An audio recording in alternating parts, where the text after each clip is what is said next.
modern world, CC modern world, CC. আসসালামু আলাইকুম ওয়া রাহমাতুল্লাহি ওয়া বারাকাতুহু। আপনাদের সাথে আছি আমি মোহাম্মদ ইমাম হোসেন। আমি আজকে আপনাদেরকে দেখাবো কিভাবে Epson L380 এই সিরিজের আপনারা ড্রাইভার ডাউনলোড করবেন এবং ইনস্টল করবেন।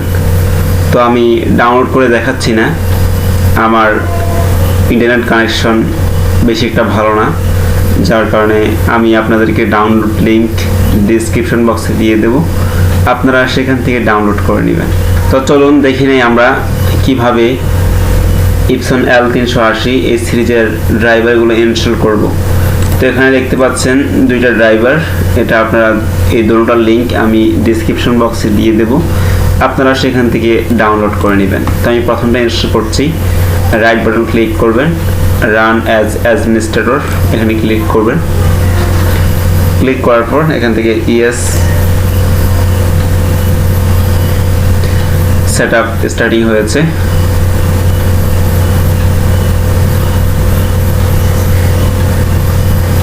এটা সিলেক্ট রাখবেন, সিলেক্ট রাখার পর ওকেতে ক্লিক করবেন। এখান থেকে ল্যাঙ্গুয়েজ ইংলিশ থাকবে, ডিফল্ট যেটা আছে সেটাই। এখান থেকে এটা চাইলে পড়তে পারেন, দেখে নেবেন তাদের লাইসেন্সটা। আর এখান থেকে এগ্রিতে ক্লিক করে ল্যাঙ্গুয়েজ যা আছে তাই থাকবে, ওকে।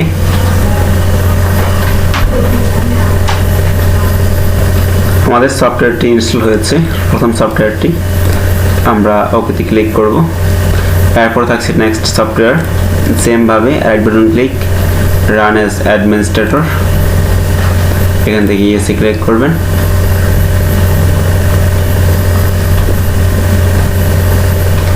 একটু ওয়েট করুন, সফটওয়্যারটি আনজিপ হচ্ছে। এখান থেকে নেক্সট ক্লিক করবেন, সেটার মতোই এখান থেকে আই অ্যাকসেপ্ট লাইসেন্স।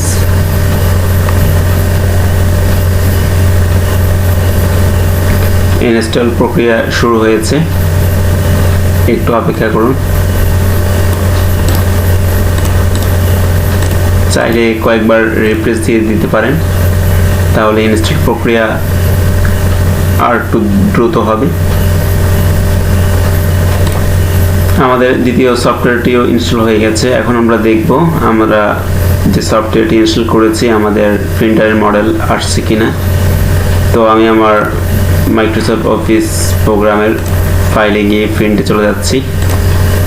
এখান থেকে আমি দেখতে পাচ্ছি আমার Epson L380 সিরিজ মডেলটি রেডি আছে।